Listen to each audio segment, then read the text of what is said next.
ಈಗ ಇನ್ನೂ ಶೇಕಡ 85% ರೈತರಿಗೆ ದುಡ್ಡಿನಲ್ಲಿ ಈಗಾಗಲೇ ನಿಮ್ಗೆ ಗೊತ್ತಿದ್ದಂಗೆ ಮುಂಗಾರು ಪ್ರಾರಂಭ ಆಗಿದೆ. ಡೀಸೆಲ್ ತಗೋಬೇಕು, ಗೊಬ್ಬರ ತಗೋಬೇಕು, ಔಷಧ ತಗೋಬೇಕು. ಹಣ ಇಲ್ಲ. ರೈತರು ಇವತ್ತೇನಾದ್ರೆ ಅನಿವಾರ್ಯವಾಗಿ ಹೆಚ್ಚಿನ ಮಟ್ಟಿಗೆ ಸಾಲ ಮಾಡತಕ್ಕಂಥ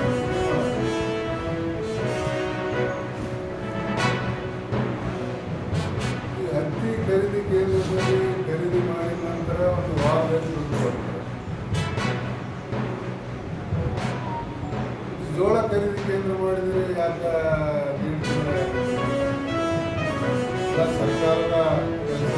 ಹತ್ತಿ ಖರೀದಿ ಮಾಡಿದ್ರೆ ಒಂದು ವಾರ ಏನಾದ್ರು ವಾಣಿಜ್ಯ ಬೆಲೆ ಅಂತ ಈ ರೀತಿ ತಾರತಮ್ಯ ಮಾಡ್ತಾರೆ. ಇದು ಆಹಾರ ಧಾನ್ಯ ನಮ್ಗೆ ಅರ್ಥ ಆಗ್ತದೆ. ಜಿಲ್ಲಾಧಿಕಾರಿಗಳಿಗೆ ಭೇಟಿಯಾಗಿ, ಜಿಲ್ಲಾಧಿಕಾರಿ ಭೇಟಿಯಾಗಿ ಇಲ್ಲ ಒಂದು ವಾರದಲ್ಲಿ ನಾವು ರೈತರ ಖಾತೆಗೆ ಹಣ ಜಮಾ ಮಾಡ್ಕೊಂಡು ಹೇಳಿಲ್ಲ. 15 ದಿವಸ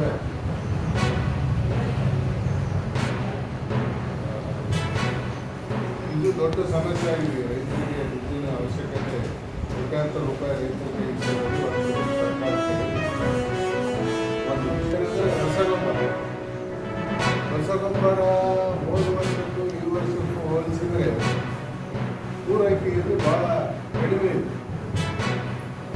ಯೂರಿಯಾ, DAP ಮತ್ತು ಇನ್ನಿತರ ಕಾಂಪ್ಲೆಕ್ಸ್ ರಸಗೊಬ್ಬರಗಳು ಪೂರೈಕೆಯಲ್ಲಿ ಗಣನೀಯವಾಗಿ ಕಡಿಮೆ ಇದೆ. ಇನ್ನು ಯಾವ ಜಲಾಶಯ ಬಂದಿಲ್ಲ, ಯಾವ ಕಾಲುವೆಗಳು ನೀರು ಬಿಟ್ಟಿಲ್ಲ. ನೀರಾವರಿ ಪ್ರಾರಂಭ ಆದರೆ ಇನ್ನೂ ಹೆಚ್ಚಾಗ್ತದೆ ರಸಗೊಬ್ಬರದ ಬೇಡಿಕೆ. ಕೇವಲ ಕೃಷಿ ಪ್ರದೇಶದ ರೈತರಿಗೆ ಮಾತ್ರ ಅವಶ್ಯಕತೆ ಇದೆ ಗೊಬ್ಬರ. ನೀರು ಬಂದರೆ ಇನ್ನೂ ಜಾಸ್ತಿ ಉಲ್ಬಣ ಆಗ್ತದೆ. ಅದರ ಜೊತೆಗೆ ಇನ್ನೊಂದು ಸಮಸ್ಯೆ ಏನಾಗಿದೆ ಅಂತಂದರೆ ಯೂರಿಯಾ, DAP, ಕಾಂಪ್ಲೆಕ್ಸ್ ರಸಗೊಬ್ಬರ ಕೊಂಡುಕೊಳ್ಳಬೇಕಾದ್ರೆ ಬೇರೆ ಪ್ರಾಡಕ್ಟ್ಗಳನ್ನು ಇವತ್ತು ಲಿಂಕ್ ಮಾಡ್ತಾರೆ.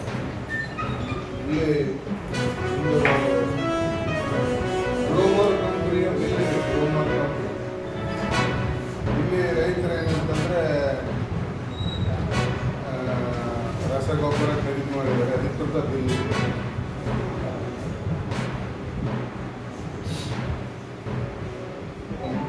9,900